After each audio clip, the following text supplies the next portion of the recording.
This is Ethan Hart with Allside Roofing and Restoration, here to do a rooftop inspection for things I noticed when I got up on the roof was in your gutters, you've got a lot of granules. And granules are the little rocks that give the shingle its color on top.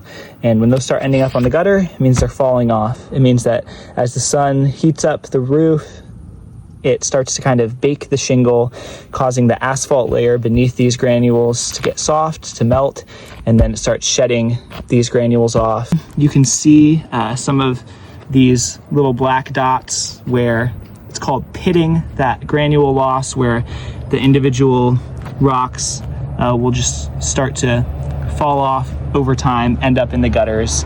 This chalk that I drew with is marking some delamination or zippering that you are starting to have, and that is where the shingle lifts up at the corner, and instead of being glued down to the shingle below it.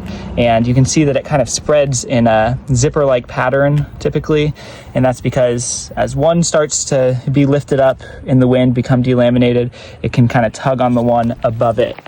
Over here, this is a more vicious spot of heat blistering, where it's not just the black asphalt layer that's showing through, but actually the fiberglass layer. That's what the shiny white layer there is the fiberglass layer at the core of the shingle.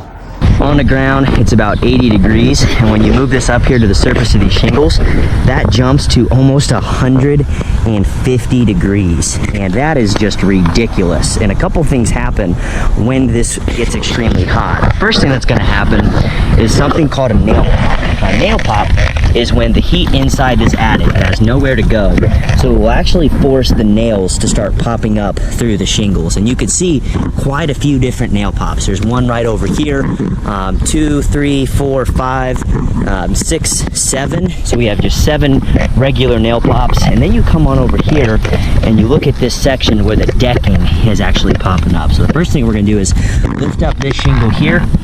We're going to peel this other shingle back and take a look at this. That hole right there is directly on the inside of your attic.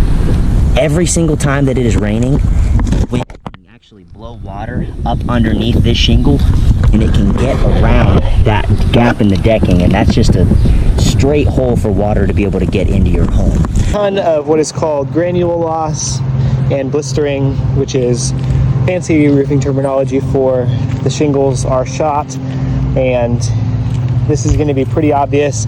It was even to me from the ground, but especially with an inspector getting up here to see just how much of this shiny fiberglass layer is poking out, as well as all the black patches where the rocks and granules have fallen off. And this ventilation here, kind of oddly placed. I would expect it to be higher up towards the top, because you have intake ventilation on the sides, the eave, under the eave line, and then you've got these box vents that are the exhaust. I don't know why they're all grouped here and why they're so low down from the peak. We would want them higher up so that you are promoting airflow not just from the edge to this point, but all the way throughout the attic. And that's what helps extend the lifetime of shingles